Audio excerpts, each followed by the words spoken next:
I would underline. What are these reasons? You know? And are they valid reasons, or they are just reasons because somebody somewhere is propelling them, those reasons? This matters a lot, because I know from where I sit, and take a region, let me not talk about Mt Kenya. Let me talk about the region of Lower Eastern. The current kingpin is not happy with members of parliament or elected leaders working with the government. So what reason is that?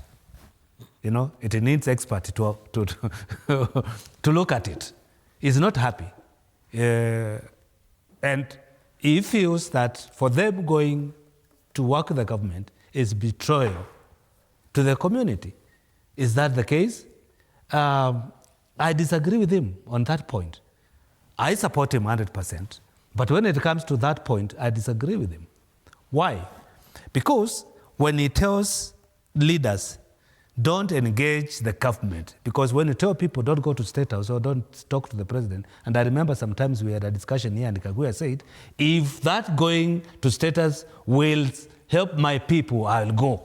I may not support the government or the president, but anything which helps my people, I will support, right? So when I was a member of parliament, I was put in the similar situation because I was working with Uhuru, and my party leader then, who is Kalonzo Musyoka, was not for the idea. But my working with Uhuru, I can tell you, from Nairobi all the way to a remote area called Nu, I go by tarmac, all right? And the people of that area, they have benefited out of that. Yes, we are privy to the narrative that the government is elected to serve people everywhere because they pay taxes. But you know what? Government is not, I mean, those who are in government, see waganga at the watatabiri, what problem is. It is the responsibility of the elected leader to tell the government, in this area we need hospital, in this area we need a road, in this area we need school, class, all those kind of things. So if you tell the elected leaders not to do that, then that area will remain undeveloped, because the elected leader will not have done their duty. So there I disagree. When it comes down to the reasons why the Gachagua is not working with elected leaders, it is because the elected leaders have chosen to work with the government, and it is the same government which kicked him out of the government. It is Ruto who kicked him out. So that's why he is bitter. But that bitterness may not necessarily translate to good deeds to the people of Mulima, because what they need is development. And to tell people, don't go for development until I become the president or until I take over the government, you live by today. Tomorrow is for God. So whatever is happening today, people need to live. And if it is that government, even if it's a government of a wrong person, he is there constitutionally.